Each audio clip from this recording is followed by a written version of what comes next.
ಮುಂಗಾರು ಮಳೆ ಕೊರತೆ ಮತ್ತು ಶೇಕಡ 70ರಷ್ಟು ಈರುಳ್ಳಿ ಇಳುವರಿ ಕುಸಿತದಿಂದ ಈರುಳ್ಳಿ ಬೆಲೆ ತೀವ್ರ ಏರಿಕೆಯಾಗಿದೆ. ಸದ್ಯ ಕೆಜಿಗೆ 60ರಿಂದ 65 ರೂಪಾಯಿರಷ್ಟಿದ್ದು ಕೆಲವೇ ದಿನಗಳಲ್ಲಿ 100 ರೂಪಾಯಿ ಮುಟ್ಟುವ ಸಾಧ್ಯತೆ ಇದೆ. ಹೀಗಾಗಿ ಈರುಳ್ಳಿ ಕತ್ತರಿಸುವ ಮೊದಲೇ ದರ ಕೇಳಿ ಗ್ರಾಹಕರು ಕಣ್ಣೀರು ಸುರಿಸುವಂತಾಗಿದೆ. ಶ್ರಾವಣ ಮಾಸ ಆರಂಭವಾಗುತ್ತಿದ್ದಂತೆ ಸಾಲು ಸಾಲು ಹಬ್ಬಗಳು ಸಂಭ್ರಮದಲ್ಲಿದ್ದ ಜನರಿಗೆ ಈರುಳ್ಳಿ ಬೆಲೆ ಏರಿಕೆ ಶಾಕ್ ನೀಡಿದೆ. ನಿತ್ಯದ ಅಡುಗೆಯ ಅವಿಭಾಜ್ಯ ಅಂಗವಾಗಿರುವ ಈರುಳ್ಳಿಯನ್ನು ಕತ್ತರಿಸುವ ಮೊದಲೇ ಅದರ ದುಬಾರಿ ದರ ಗ್ರಾಹಕರ ಕಣ್ಣಲ್ಲಿ ನೀರು ತರಿಸುತ್ತಿದೆ. ಕೆಲವೇ ದಿನಗಳಲ್ಲಿ ಈರುಳ್ಳಿ ಬೆಲೆ ಪ್ರತಿ ಕೆಜಿಗೆ ಶತಕ ಬಾರಿಸುವ ಎಲ್ಲ ಲಕ್ಷಣಗಳು ಗೋಚರಿಸುತ್ತಿವೆ.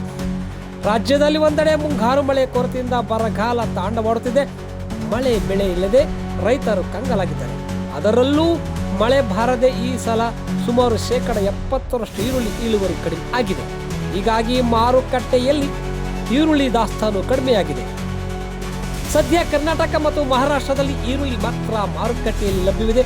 ಮತ್ತೊಂದೆಡೆ ಇಲ್ಲಿಂದಲೇ ಹೊರ ರಾಜ್ಯಗಳಿಗೆ ಹಾಗೂ ಹೊರ ದೇಶಗಳಿಗೆ ಈರುಳ್ಳಿ ರಫ್ತಾಗುತ್ತಿದ್ದರೂ ಹೊರಗಿನಿಂದ ಆಮದು ಸಂಪೂರ್ಣ ಸ್ಥಗಿತಗೊಂಡಿರುವುದರಿಂದ ಬೆಲೆ ಗಗನಕ್ಕೇರಲು ಪ್ರಮುಖ ಕಾರಣವಾಗಿದೆ.